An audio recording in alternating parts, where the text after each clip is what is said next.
Hey everyone, welcome to Signals from the Frontline, your every Wednesday live broadcast brought to you here by Frontline Gaming. We are your hosts, Kicker, the Chief of Serial, and Sigilite of the FLG. And I'm Seth the Mad Doc, your competitive correspondent.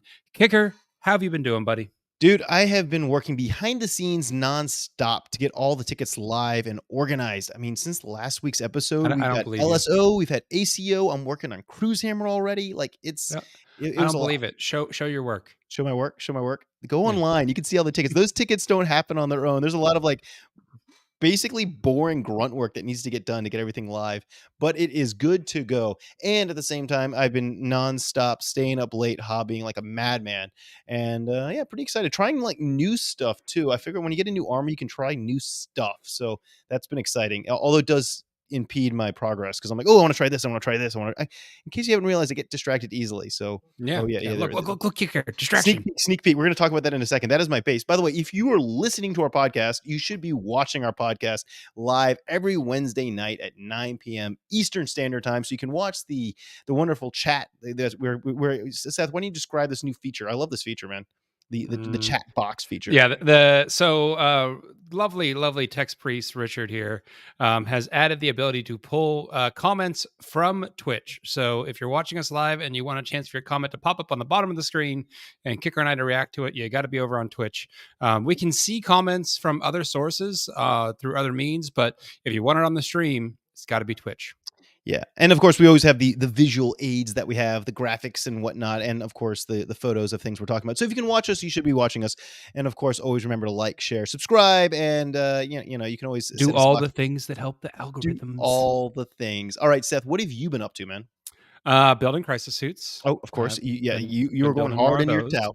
Wait, Yep, I yep, figured yep. you'd have your crisis suits like I figured out had adding more. 11 and I wanted more. Oh, So of course, I built more. naturally. How Yeah. many can you have in a squad? What is the max? Maximum 6, and you can Okay. have 3 18. regular crisis suit units and 3 bodyguard units. Oh my So I God. guess if you wanted to, you could have Just do it. 32? Yeah, of course. No, No one's gonna 36 judge you. crisis No suits. one's gonna judge you at all. Go for it. Go Yeah. for it.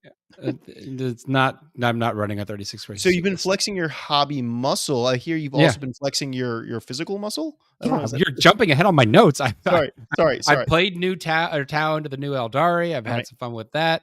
Lost one horribly, won one. I have been playing more Total War. And yes, I switched over my workout routine to a powerlifting routine, which has been a lot of fun, but also like, holy crap, am I tired? I don't know if you've ever done like powerlifting, Kicker, but it is just like, you don't feel bad in the moment, but then you're like, I'm going to lay down. And then you're like, oh, I'm real tired, aren't I? You're like, let me sit up. And then you're like, no, you shouldn't do that right now. And you were fried for a few days after that. Like your whole body's Yeah. sore. Yeah, I Oh, yeah. can't do it, man. I can't do it. Are you still using your home gym? Is that kind of your Yep, still working out of there. Awesome. Got all the equipment I need. So, Kicker, why don't you take us Yes. into the industry news? All right, guys. Well, Grey Knights and Thousand Suns are getting their combat patrols this weekend. Well, they're going for pre-order this weekend. It's kind of weird, sort of annoying that they're doing it now as opposed to when the codex dropped a while back. I don't like that at all, personally. I do have to wonder if that was a planned release or if it was a case of, distribution could only get them out at this point kind of thing. It just feels like all the excitement. Not that Grey Knights are boring or Thousand Suns are boring. It's just that all the excitement's now moved on from them. Yeah. So the idea of this box release is just not too exciting. Yeah. Not too much going on. But hey, they are out for pre-order this weekend. Yep. We've also got. Let me pull this up right now. Yeah. Oh yeah. I just got my notes here. Looks like allocations. You know how we had like some serious crazy allocations for a while there, Seth. Back in the day, to get anything like three box sets were sent to a single store. It looks like allocations are finally getting less of a thing, and that you can get whatever the hell you want, which is that is nice to hear. Yeah, I can't speak for everyone, but from what I've been hearing, it seems like things are slowly getting back to a little bit more levels of normalcy. I can tell you with the new Kilting box, that's not going to be doesn't seem to be an issue. You should be able to get one of those boxes regardless if you got your pre-order in or not. It should be like something that they'll have in stock. Good. So that makes me really happy because I don't like this kind of cutthroat game of just trying to kill your neighbor in order to get the box of Eldar Storm Guardians or something like that. It's just it's gotten violent. How many people did you kill for your Eldritch Omen box, Kicker? Dude, Dude, listen, yeah, I was at a Cherokee, like, just like, please, like, just guys, let me just take this box, please. I did get 2 of those boxes, so yeah, I had to. Yeah. Um, yeah, There was actually a pretty decent pile of them. I was yeah, I guess that was foreshadowing maybe more product availability because yeah, we were unpacking stuff and you were like, there might be like 1 or 2 boxes in there. And it was like 10, I think. Like it yeah, was a yeah, pretty good yeah. stack. There wasn't 10 by the end of the event, I can tell you that much. And at Cherokee, in all Frontline gaming events, we obviously get a pretty good stockpile of things, and we try to bring all the good stuff to the Yeah. events so that everyone has that opportunity to pick them up. One of the reasons you should always, try and go shopping as soon as you get to the event, because when it's gone, Yes. it's gone. Yep. Seth, we're talking about all this stuff that's happening, and GW, maybe starting to get a little bit better when it comes to supply stuff. GW Yep. really also shows that they're listening. Yes, listening to the player base, and I'm talking about the Eldar Autarch balance sheet update. Did you Yeah. see that, man? That made me so excited. Yeah, that was a pretty funny one. So, for those of you that don't know, the cover art on the Eldar Codex shows an Autarch, and Kicker, you're more of an Eldar guy than I am. But from my Apparently. understanding, the war gear he was shown in the artwork Yeah. was not actually in the rule set for him to take. Yeah, no, it was, like, purposely excluded because basically you would have to combine 2 kits, 2 different plastic kits to be able to build that HQ character, and Yeah. so it was not possible, and I'll say I'm on a lot of the Eldar communities, I'm following the Reddits and all that, all the social media stuff, and people were really pissed off. They're like, "How is GW putting this on the cover of the codex, but you can't actually build that mini?" Well, I think they, after getting bombarded by angry elves, they finally realized, "You know what? We'll allow that." And I don't think it's like a broken combo or anything. And it's just Oh, whatever it is broken. It's it's Eldar. whatever it is broken is it's Eldar. So It's yeah, Eldar. It's basically broken. now you can have swooping hawk wings Yeah. and the banshee mask and the missile launcher or the fusion gun, as opposed to just being stuck with a pistol. So woohoo, that's exciting. I don't like Hey, I speaking don't about I don't like balance him sheets, flying around with a fusion gun. Mm-mm. right? Seth, speaking about balance sheets, I'm gonna let you take this one about this a rumored fake balance sheet that was. Yeah.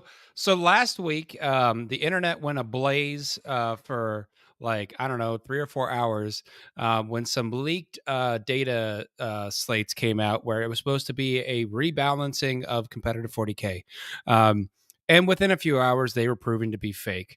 Um, Was it a uh, few hours? I mean, I knew that it went deep, man. I got oh yeah, people from, like, yeah. people that should know were asking, "Wait, is this a thing?" Like, they were asking me, I'm Yeah. like, And we'll get more into it later, but that was that like I appreciate the group that did that, not for the means that which they did it, but it did start the conversation about balance because balance has been getting out of line significantly the last month or two, and I the leak was made in satire, but it did start the conversation. So But let's start with that conversation right now, Seth. I mean, we yeah, don't have to go into the weeds of it, but the balance sheet that was fake, we know it's fake. It's confirmed it's fake. It's a yep. fact it's fake. What did it show on there that was fake, So and so what was the they reaction? they did a lot of things like certain they and again, they put a lot of effort into this Yeah. because they actually did a narrative reason why they were changing the rules, which was like there's limited resources in Warzone Noctum. So like you can't have Trajan Valoris anymore. He's getting recalled to Terra. So they, You like saw it somebody starting to just cry. yeah, but they were like Tao's running low on crisis suits. So now crisis suit units are 0 to 1 and bodyguard units are 0 to 1. So they were putting more extreme unit restrictions in rather than points changes, which is a very different thing. GW has not done that Well, they did in it with the quite some time. flyers. They did it with Yeah, the they did it with the flyers. Flyers. Yeah. So it was interesting that just as a whole, people, individual players. Yes, there we go. There we go. Richard has pulled it up. Individual players may have been upset, like you were upset that you could not have more than 2 bike units. I couldn't have more than 1 regular crisis suit unit, whatever. But the people that weren't affected, like my orc groups were like, yeah, take that, you piece of crap. They said more colorful things than that I won't say here on a live show. Um, We're getting quite a few comments right now. yeah, I think a yeah, lot of people were yeah, in favor of these potential nerfs yeah. despite them being And it was crippling. interesting that the community was like, yeah, we're willing to take these because we want to see the restoration of the balance. So Yeah, I enjoyed that. We'll talk more about that. Our main segment tonight is going to be about balance, yeah. folks. So But but don't worry, you're going to hear a lot more about this in a minute. but kudos to the artists, graphic designers, Photoshop experts Oh that yes. created this thing because it looks pretty flawless. I can tell you that the creators put a Yeah. lot of effort into I mean, making those images. you had people that that know whether this is real or not, like, that are involved on the back end, like, "Wait, did we make this or not?" Like, geez. That was quite Um, entertaining. we're talking about, leaks and fake leaks. What about this entire NID drop that leaked? Ooh, ouch. Yeah, like Guess what? 50 some pages that got out there. I don't and the format is interesting. Looking at it, it looks like PDFs. Yeah, I'm not gonna say it's 100% confirmed that this is legit, but guys, it looks pretty legit. It looks like it makes sense based on like one, they previewed some new NID rules today, and those kind of line up. Plus, what we'd been hearing in the rumor mill, but it was interesting because they've really shifted a lot of the big bug profiles. There's a lot of bugs in there that are now 17 wounds exactly, which Yeah. is the most wounds you can have and still be obscured. Mm. So there's definitely the push for big bugs. Yeah, I've kind of flipped through it. I think it's going to be a fun book if all those leaks are true. I think it'll be Fun a for the fun book. opponent or fun to be the player of that army? I I mean, think both. I don't think it'll be. I don't think it'll be oppressive. I don't think okay. we're talking another Tau or Custodes or Harlequin book where you're just like, and you get to do that too. Oh, great. Yeah, well, I think the NIDS have got it's another one of those cult followings, people Mhm. love bugs. And so whatever this codex has, it's going to inspire a lot of people to pick up their army and start Yep. playing again I because I know I know a lot of people that dove deep into that closet to find some Carnifexes. yeah, Yeah, so folks are definitely dusting off some old models that haven't seen some love. So all it right. definitely looks like it could be a fun time. And And let's yeah. when you get to blow up big bugs, everyone's happy. Yeah, I mean, and it is pretty photogenic, right? You're seeing that some cinematic thing, seeing that on the Yep. tabletop there. Yep. Do we have any questions in chat, Seth, before we keep on moving? I don't want to miss No, anything. folks are just basically commenting on the leaks. Okay. They said it's basically the second large leak.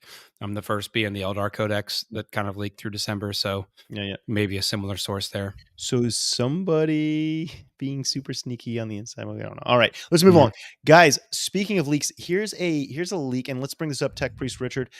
Here's a leak that is sanctioned, for lack of a better word. Here, if you're watching right now on the screen, this is a GW Warhammer Community rumor engine.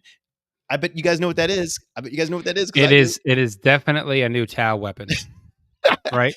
Guys, if you're looking at this is clearly a Rough Rider. There's no doubt about it in my mind. Rough Riders are inbound, Kicker, I'm not you just. just want this to be because you love guard and you don't want to play Eldar and you're just hoping that there'll be some more love. I mean, that in part is true, but also the fact is I had the old GW metal, like they looked like Mongolian, Rough Rider Yeah. themed guys. You know what I'm talking about, right? They look like Mongolians. Back when GW was maybe not so culturally sensitive in their Yeah, models. exactly, right? Well, I mean, I had those models, and basically the weapon of the Rough Rider is a lance with a frag grenade attached. That is Yeah. clearly a lance, and that is clearly a frag grenade. That's a one use only weapon, by the way, I think. It's just toss it and go. If you shove your lance into target and it explodes, Yeah. you can't shove it into something else. Yeah, I know, but Just you're gonna do so much saying. damage on impact. Whatever, it's okay. It's I worth it. just that feels very much like the deathcore theme of Yeah. just like, yeah, I don't care about if I live. You Yeah. aren't though. You are gone. Yeah, yeah. So I'm feeling really confident that Rough Riders are going to be getting a new kit. I'm feeling really excited that I mean, there's more than enough rumors out there.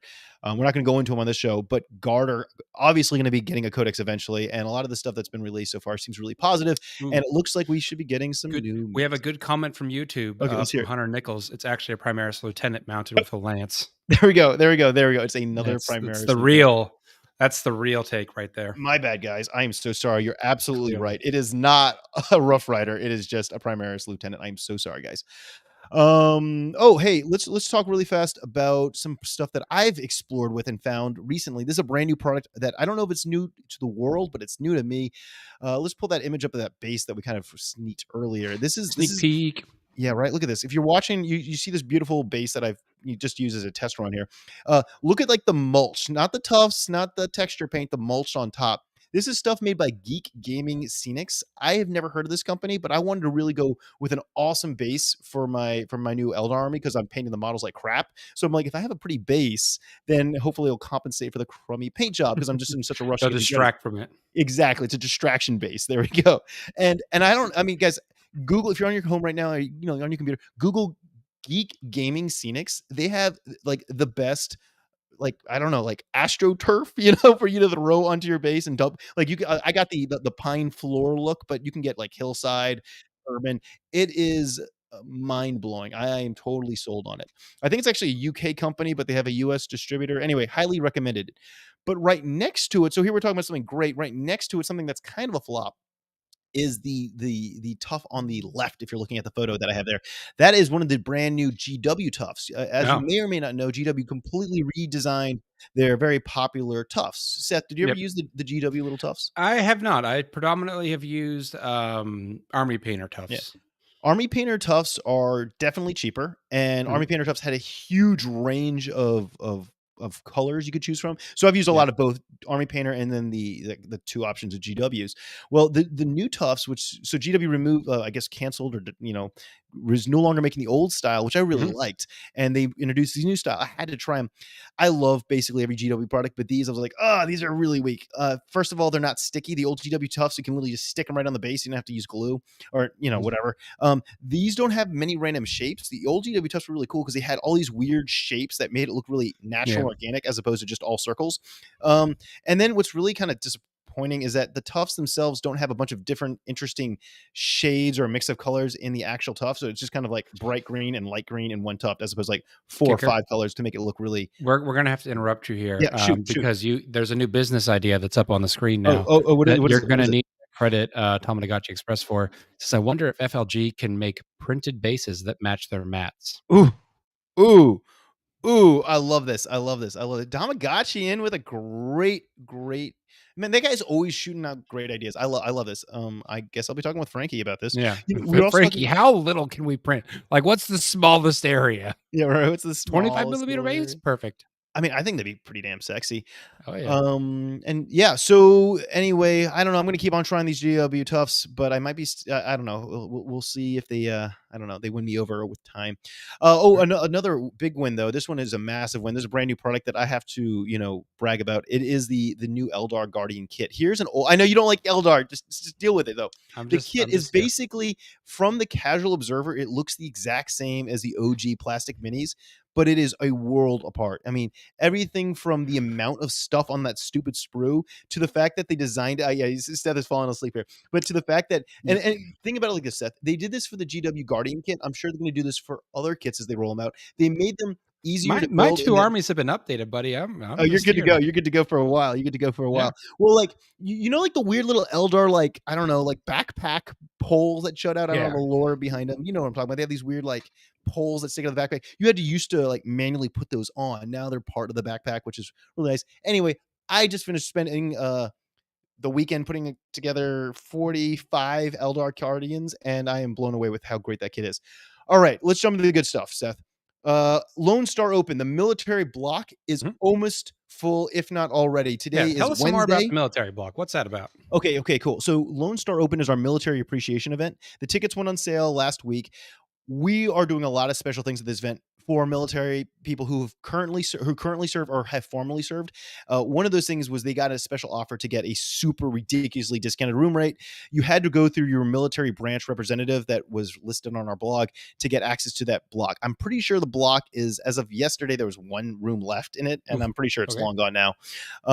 We still do have the general Frontline gaming room discount, which is great. I mean, you're staying at a like legit Marriott for a very, very, very affordable price. So even if you didn't get the military discount rate, don't worry, you're still getting a great rate. But make sure you get your rooms because once that hotel sells out, we are not getting any more rooms. Yep. Yeah, Seth, that one I hope that you can. I know you were talking about thinking about coming. You should do it. The drive is not so bad from When LA. is it again? That's July, All so right. end of July. Yeah, I could see what I could swing in July. all right, sweet. ACO is officially live as of this week. Yes, the Atlantic City Open 2022, year 2 of this. This is going to be one of our crown jewel events. Is live. tickets are going on sale. I mean, tickets are Mhm. selling. We are going to probably add a few more events to it because I was struggling to get a TO, but I think I just found a TO for MCP, which is really cool because I know there's an established MCP Yeah, community in the I Northeast. think people like them Yeah, you think people for like some that, reason. right? Right. So there. Have they done any popular like media lately or anything? Yeah, right, right, right, right, Mm. right. Is there any reason why anyone would care about Marvel or any of that stuff? So yes, you get your tickets. We should be adding the Marvel Crisis Protocol event sooner rather than later. We're also gonna have a few other fun things that will get announced regarding what you can get in like the premium ticket because we got Yeah. some good stuff there. And then let's jump over to BAO real fast. We're working on the BAO. We're looking to get, if you guys remember Stephen Box of Vanguard Tactics, he should Mhm. be teaching a Vanguard Tactics workshop at the BAO. You'll get the additional perks that come along with being a student of the event, which get early access in, you get to kind of hang out with him, get a private Discord, all that good stuff. Yeah. So yes, BAO. Now tickets, we're looking. We might actually have to end tickets early just because for 40K because the other events are picking up steam and we just Oh. don't have that much space. Yeah, Age of Sigmar is getting some traction at BAO, so I'm like, oh geez. So we might have to, we're at like 204 tickets for BAO All or right. All something. right. 40K players. We can't have this. We got to fight back. No, but BAO, man, like it's just such a staple event. Everyone in that area just always goes to it. People have been going to that event for since the beginning. So if you are able to make it, I always do recommend the Yep. BAO. Hey, let's talk about global stuff now, Seth. All right. Yes. You called this to my attention first thing this morning. I was like sitting down having a bowl of cereal, relaxed, Shocker. right? Or shocker, right? Eating cereal. It was Rice Krispies with chocolate chips on top and a banana. It was wonderful. Yeah. Just It was get a great Cocoa breakfast. Krispies. No, I wanted to keep it simple for the morning. It was simple, simple. Just chocolate chips and Rice Krispies, and a banana. But dude, you brought this to my attention. GW made the statement first thing this morning, which is weird because normally they kind of group their releases on their Warhammer community page at a certain time. GW is not going to be supplying Russia now with their product, which is a pretty big deal. Yeah. Because obviously there's a whole war going on. Seth, you share that to me. I mean, I'm sure that there's a lot of opinions on that. I think that's a really bold move. We do know that there's, a Russian team that comes to play 40K with us.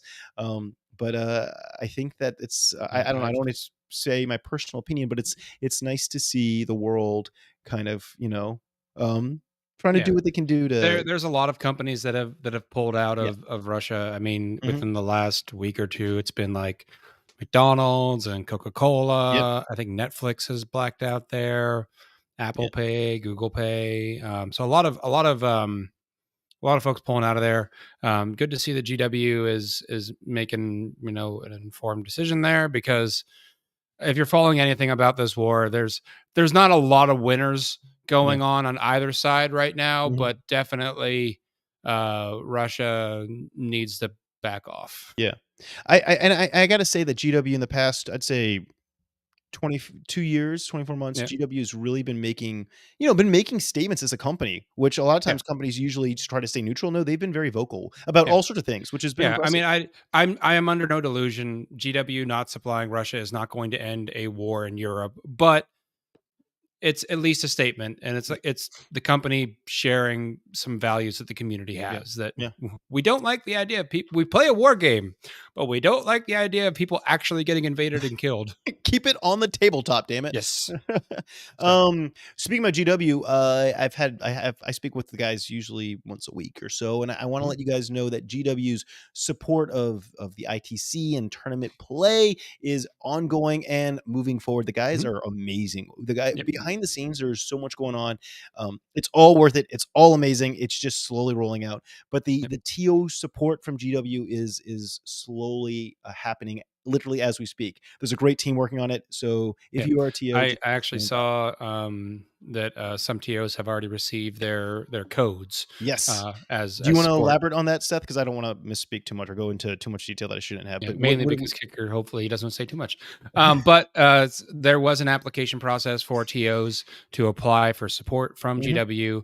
GW. Part of that being, from my understanding, the TOs themselves getting codes, so they Yes. have access to all the rules, but also codes as prize support to give away to winners of their events. Yeah. So yeah, from The my big thing is understanding, the now first wave TOs of that that have has been gone out. as you said, Seth, the TOs that went through that application process already, like there's already, like Yeah. you said, there's already TOs right now that have basically full access to all the rules. So, like, hey, you're running these awesome events. You should be able to know every single rule that possibly is. Yep. Hey, Seth, let's jump into the FLGN news real fast. Can All you right. jump through that? Thank you. Yeah. So if you remember correctly, Kicker, we had Nathan Henning on a few weeks ago to talk about stats in 40K. And I may have alluded to how, since he was on our show, Grim After Dark was going to have to try to steal him and be Of on course, their show. naturally. Well, guess who was on Grim this week? Nathan. Of course. Nathan was back on. Always. Chapter Tactics, they've been breaking down the new Eldar Codex. They've been talking mostly about the Harlequins. Thursday show should be previewing all this weekend's events, including the Free State GT. And War Games Live is back on the road this week, and they will be at the Free State GT. I believe one of the FLG staff judges, Bam Hunter, will be there. Oh, sweet. And Bam just got married like last week. So congratulations, Bam. Boom. You're ending your honeymoon to go to a 40K tournament. I don't know if that's a good idea or a bad idea. Dude, if he's got his wife's support now, you've got a winner there, man. All right. Well, anyway, so check out the coverage there if you want to see some gaming this weekend. But let's get into the main segment. Ooh, let's just stretch this one. Yeah, this is a little serious, dude. I mean, talk about the meta. List it up, okay, guys. So with everything that we're about to talk about, remember the sky is not falling. There's waves that come and go. But Seth, take it away, talking about the meta. Oh, did you say the sky's falling? The sky is not falling. The sky is not falling. Not falling. He said not. Sorry, not. He said not. Everything's okay. Everything. Okay. No, everything currently is not okay. Let's just be clear about that. It's not okay. But everything's not great, but there's hope. There is hope. There is hope. Yep. Seth, please just take us so away, much better man. now. Let's start off with where we're at right now, maybe. So right now, the meta is very top heavy. We're talking about Tau and Custodes, depending on the week-by-week data. And you can go find all that data from Nathan. He provides all of it. And it's on his weekly blogs on FLG. But they're over a 65% win rate, which is, generally speaking, a broken level of win in both of those. And last week was the first week the Eldar Codex was legal at most events and had over a 70% win rate. Now, that's 1 week of data. There could definitely be more data that says, hey, people have adjusted. The meta has adapted. But very likely we're going to see 3 very strong codexes. And overall, that, just from a number standpoint, does suppress the number of other armies playing and other armies winning. And that just doesn't create good situations that are enjoyable at the table. A lot of the other 9th edition books that have come out in the past year are also suffering. We're talking about things like Death Guard, Dark Angels, Space Marines, Sisters are starting to have a rough go of it. Necrons kind of waffle back and forth, but a lot of these codexes, my beloved orcs, are struggling, and those codexes, that's a lot of that can be pretty upsetting to a fan base, particularly if you've already got your book and you're struggling. You're not going to get another book this edition, very likely. I mean, it would be, they've done Space Marines twice in an edition. I wouldn't be surprised if they do Space Marines again in this edition, because it was the first book in this edition. But like, as an orc player, I don't have much hope that they're going to drop a new orc book in a month or two. You're stuck. So that is very disheartening for players. Forge World is also kind of not getting updated very frequently anymore. Both the Tau and the Eldar Codex have come out without significant updates from Forge World, and they have a lot of models in those ranges that are really not compatible with the rules that are in the current codexes. So it makes it pretty difficult to use a lot of those models.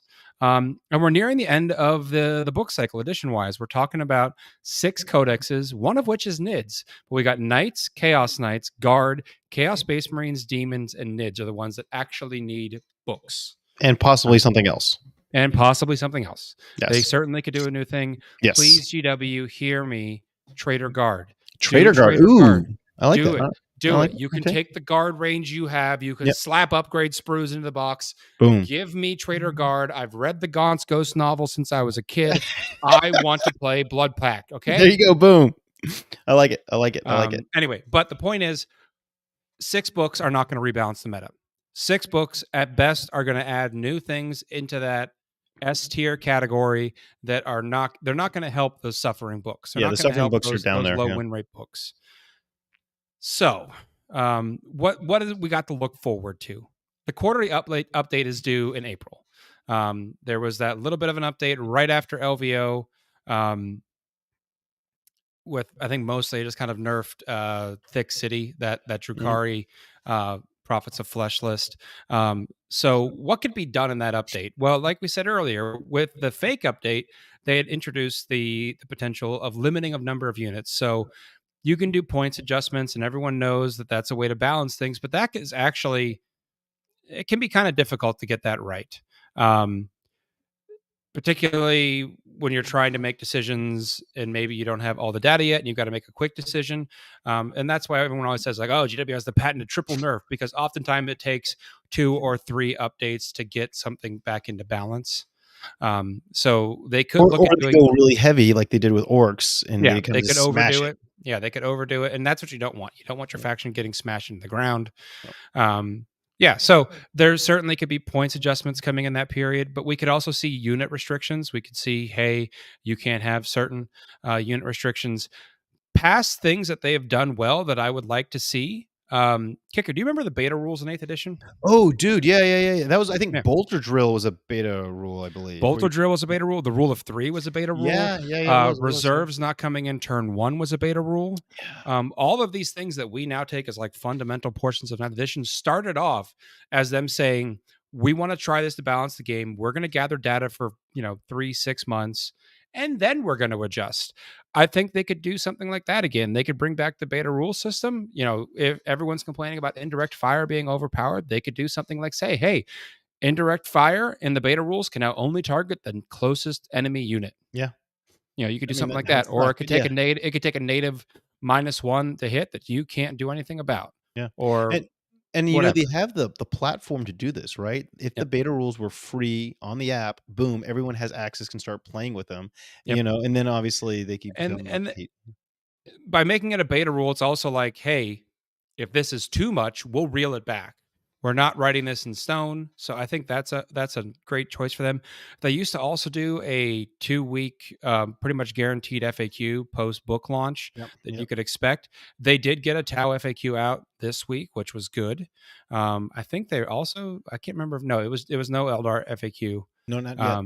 But it's nice, but it's also important to have a set timeline, because say, I don't know, Kicker, maybe you could weigh in here. You're someone that runs large events, right? Would it be nice from a organizing standpoint that if there's a new codex that comes out 2 weeks afterwards, GW is going to address any major oversights? That would help. That would help a lot with planning, because you could be like, okay, I'm going to set my rules cutoff to be in a period where that FAQ is going to drop before my event comes out. And then I'll have my list lock after that, so that people have a chance to see what the changes are and adjust this list. Yeah. And if we go back to the 8th edition formula, which I'm going to keep harping on it, because 8th edition really was a pretty good edition, and GW, despite making some errors with codexes, was quick to respond. And everyone remembers that we had the Iron Hands, like super overpowered supplement. They had beta rules and they had the FAQs, and that still wasn't enough. And so they did hot fixes. They were not afraid to do FAQs outside of that normal timeline to adjust rules when they needed to. So I think that it might be time for whatever team is in charge of that to consider doing beta rules and hot fixes, because you're getting a lot of disgruntled players. You're getting a lot of people that are upset with the state of the game. I mean, you looking in chat right now, everyone's talking about overpowered models sell rules and capping unit restrictions, and people have ideas, and the only way we're going to figure out if these ideas work is to start trying stuff. And I know community, hear me, I know we all want to try to make our own FAQ. That at the end of the day fractures the community more than we already are. Because you drive people into, well, I play with this rule subset and I play with that rule subset. And then you can't have a common conversation between me here in Alabama and someone in Australia, because we're using different rule sets. But if we give GW the chance to correct this themselves, we can all try to work within one rule set. And if they can do something where they're okay to make a decision and take it back, and we as a community have to be okay with, 1 month the rules might be this, and then the next month they might be like, you know what, that's not good. We're gonna have to change that back. I think if we're accepting of that, I think we've got a chance here. What hope do we have for the future, Kicker? Well, Kicker, one is thing there that's any? very Yeah, obvious, dude, I gotta just say it though, is that GW has hired. They have a full team of guys. You know, it's gonna dovetail very nicely into what you're gonna say next, Seth. But for their events, they want organized play, match play events. They have a team that's dedicated to make sure the game is running smoothly. So yeah, it might take a little longer than we like, but they do have guys focused on this. Like it's their job. yep, Because Seth, as you're gonna roll into, they have events. What does that mean, Seth? That they have yeah. events? They have 5 events on the books this year. I think it was like 4, and then It, an invitational Yes, slash narrative event. yeah. If I read the article No, correctly. you're 100% correct. Yep. They have Awesome, 4 and then the 5th fantastic. event, yeah, and that's the They invitation. literally, that means they have a financial investment in the tournament scene being inviting. Because if these don't do well, like last year they had 3 main events Yep. and a final. Now they got 4 main events and a final. They're expanding. They're going to different cities. If they show up to, I think Seattle's the first one. Yeah, geez, it's Seattle, I know San Seattle happens in Diego. like June Yeah. or late in May. If S they show up there and the meta is not in a good state, folks aren't buying tickets. No, Folks aren't getting hotel rooms. These are not cheap events to no, go they are to. not. They are nice events, but you're not going to shell out a ton of money to go get your teeth kicked in for 8 rounds. And it wouldn't look pretty, No. at GW's event if the top 10 players were all playing the same army or something Yeah. like that. It's just not it's not attractive, right? It's No. not it's No. not something good. No. So they have a vested interest. They're also invested now because you know this more than anyone, Kicker. They are partnering with the ITC. They are interacting with the organized tournament play community. They have an investment here. Yeah.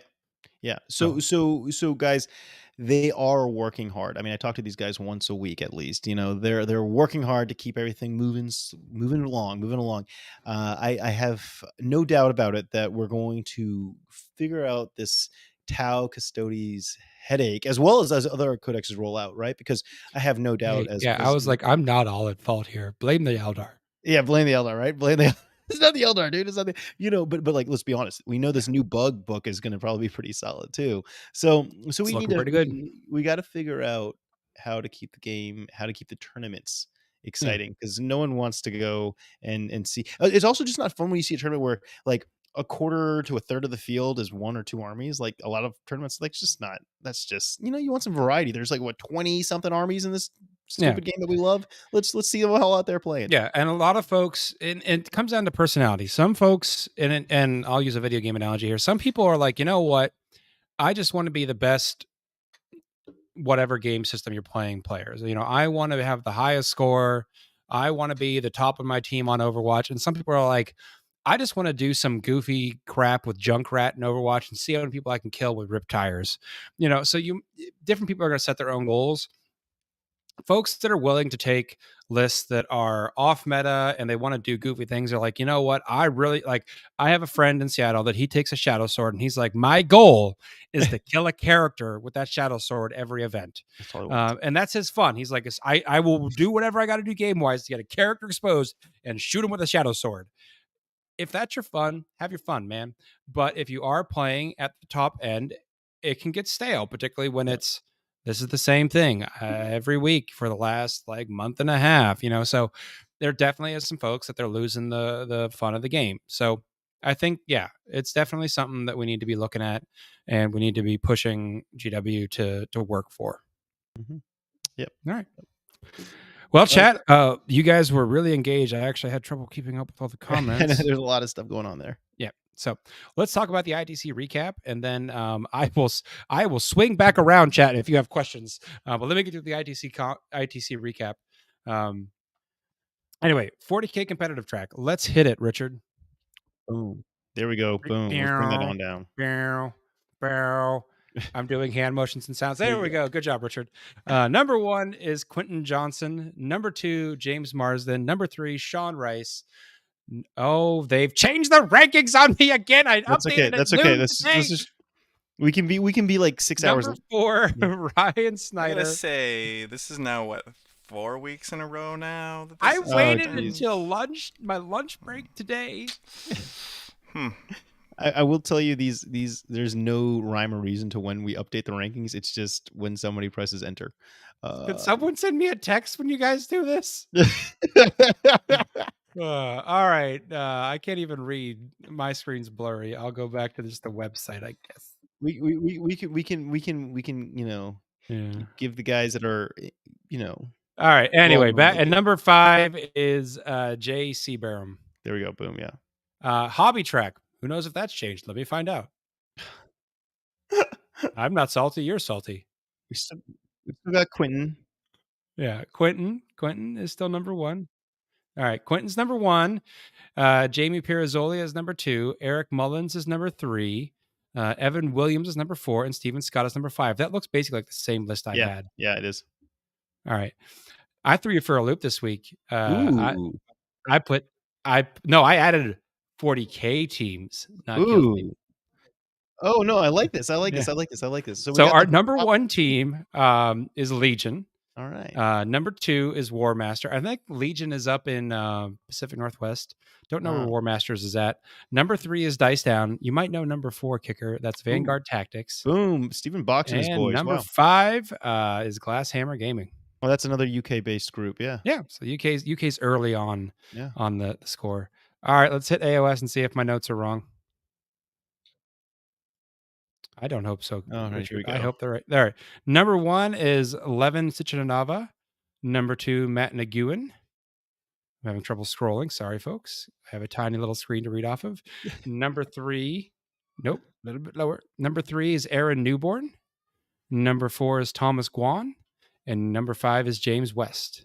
And finally, onto the hobby track, we have number 1, Tim Ham. Number 2, Chris Miller. Number 3, Matt Abbott. Number 4, Carl Rohr. And I like that last name, Carl. And number 5, Rob Carr. Boom. There you guys have it. All There's right. your hobby track and your competitive track. All right. That is it for our updates. It is time for those lovely listener questions. I am back to monitoring chat. Listeners, hit me with what you got. Yeah, Seth, it's nice to see the, now we've been doing this for, over a month and a half. The new season's in full flex. We're starting to see people rise to the top, see who the true competitive track players are. But you guys should check log online, see where your standing is right now. You'd be surprised. I had one of my buddies reach out to me. He's like, dude, I'm like number 48 in the ITC right now. And I'm like, yeah, dude, keep on going. Like you started off strong. He was at Cherokee. He started off strong. It's a marathon, not a sprint.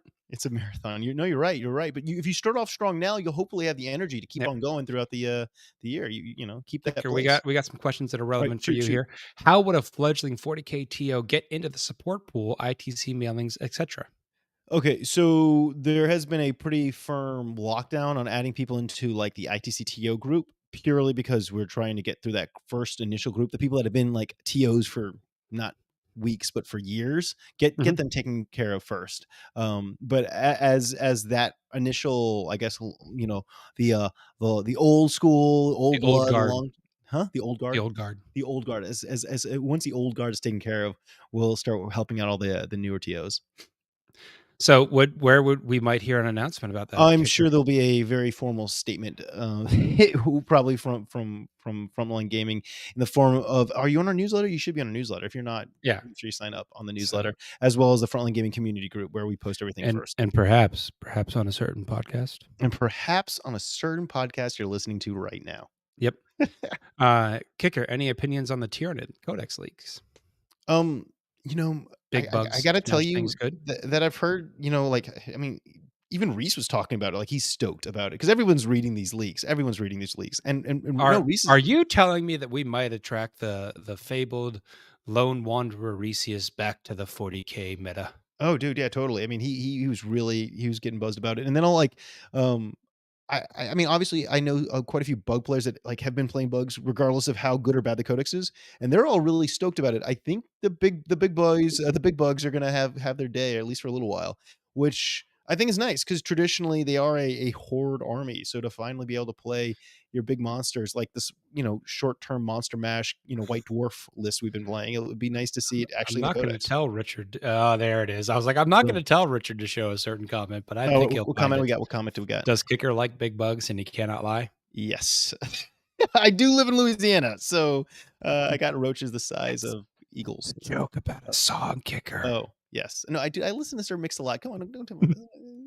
I know my stuff. Yeah, there was a new Tau FAQ out today. The main thing out of it, you can't use drones to deep strike infantry. Yeah. And you can't use bodyguards to bodyguard long strike. Shocker. Yeah. I mean, are you happy with those, or do you think they need to do more? Were they too I gentle? think the one that I was expecting them to address that they haven't is ethereals in Farsight allied worlds. Yeah. It feels like as a fluff decision and as a rules decision, they should not be allowed, but they didn't address that yet. So I'm not sure if there's another FAQ coming or they intended that. It doesn't feel like it's intended to me. Yeah. I mean, I don't. I don't think they forgot. I think that was intentionally not talked about. Yeah. Well, we got a few things to check. Do you guys think rules available would be also made for event judges and stream commentators as well as the TOs, because they're effectively event support staff, in my opinion. So I can say for right now, not streamers is not not, but I don't see that happening for streamers right now. Judges. I think the idea is to have at least one set for each event through the TO. Yeah, they could theoretically, have a single iPad. Yeah. That has all that login. Yeah, exactly. Yep. There's a lot of judges out there, guys, because everyone and their mother has been a judge at least at one point or another. Yeah, so. I've been very judgmental. Yeah. Yes, Tomodachi. They did not. Well, hope whenever they get an Eldar FAQ, Harlequin troops probably should get core. Yeah, because they are the basic infantry for that portion of the army. There's a lot of events. I mean, going to RTT this Saturday. It looks like everyone I know has been talking about how they, of course, should have core, and are just assuming they have core already. All right. Well, I think that's about it for the questions. I think it's time to wrap this one up. I might hear the tech priest yawning in the background. So, Kicker, any final thoughts for the evening? No final thoughts whatsoever. I'm just happy to be here. Seth, thank you for doing that really in-depth kind of I don't want to say awkward, but tough talk about the meta, because that's not an easy. We all have to have some tough love. Right. Well, thank you for spearheading that conversation, Seth. Glad to do it. Until next time, we really hope you enjoyed this episode of Signals from the Frontline. We can't wait to see you next week, and we will see you next Wednesday. Good night, guys.